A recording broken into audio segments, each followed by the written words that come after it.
की महत्ता को रेखांकित करती है। ये कहानी एक छोटे से गांव में रहने वाले ईमानदार दुकानदार की है, जो जीवन के कई संघर्षों और प्रलोभनों के बावजूद अपनी ईमानदारी और नैतिकता पर अडिग रहता है। उसका जीवन लोगों के लिए एक आदर्श प्रस्तुत करता है, जो बताता है कि कैसे ईमानदारी से जीवन में सच्ची खुशी और सम्मान प्राप्त किया जा सकता है। कहानी की पृष्ठभूमि कहानी एक छोटे गांव की है, जहां हर कोई एक दूसरे को जानता है और एक दूसरे के काम में मदद करता है।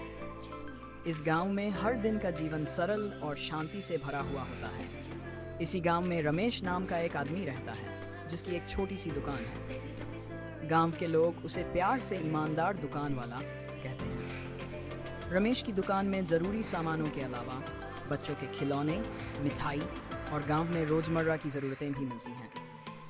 रमेश का व्यवहार गांव के सभी लोगों के लिए आदर्श है, क्योंकि वह अपने ग्राहकों से कभी झूठ नहीं बोलता, हमेशा सही दाम पर सामान बेचता है और अगर किसी के पास पैसे कम हो तो उसे उधार दे देता है। कहानी का आरंभ रमेश का जीवन सामान्य और खुशहाल चल रहा था, लेकिन एक दिन उसके जीवन में एक कठिनाई आती है। गांव में एक बड़ा व्यवसायी आकर एक बड़ी दुकान खोलता है, जिसमें सस्ते और आकर्षक सामान मिलते हैं। धीरे धीरे लोग रमेश की दुकान की जगह उस नई दुकान में जाना शुरू कर देते हैं, क्योंकि वहां उन्हें सस्ता सामान मिलता है और वह दुकान आधुनिक शैली में सजी होती है। रमेश की आय घटने लगती है, लेकिन वह अपनी ईमानदारी और गुणवत्ता पर कायम रहता है। उसकी पत्नी और परिवार उसे समझाते हैं कि वह भी थोड़ा झूठ बोलकर या मुनाफा बढ़ाकर काम करे, ताकि उनके घर का खर्च चल सके।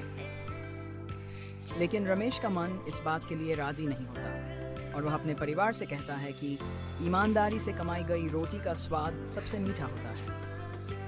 ईमानदारी की परीक्षा कुछ दिनों बाद गांव में एक मेला लगता है और रमेश की दुकान के सामने भीड़ बढ़ने लगती है। रमेश का बेटा उससे कहता है कि मेला में चीज़ों की कीमत थोड़ी बढ़ा दो, ताकि ज़्यादा कमाई हो सके। पर रमेश इनकार कर देता है। वह मानता है कि मेले का समय है, इसलिए उसे अपने ग्राहकों का विश्वास जीतने का मौका मिलना चाहिए, न कि उनका फ़ायदा उठाना चाहिए। एक दिन रमेश की दुकान में एक अमीर व्यक्ति आता है, जो काफ़ी चीज़ें खरीदता है। खरीदारी के बाद वह व्यक्ति पैसे देकर चला जाता है।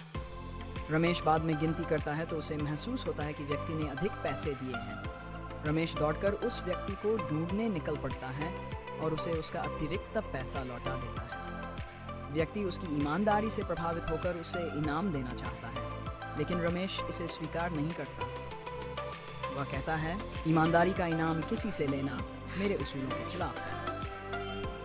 कठिनाइयों का सामना समय बीतता है और रमेश की ईमानदारी के कारण लोग उसकी दुकान पर वापस आने लगते हैं। नई दुकान के व्यवसायी को भी एहसास होता है कि रमेश को केवल सस्ती कीमतों से हराना संभव नहीं है।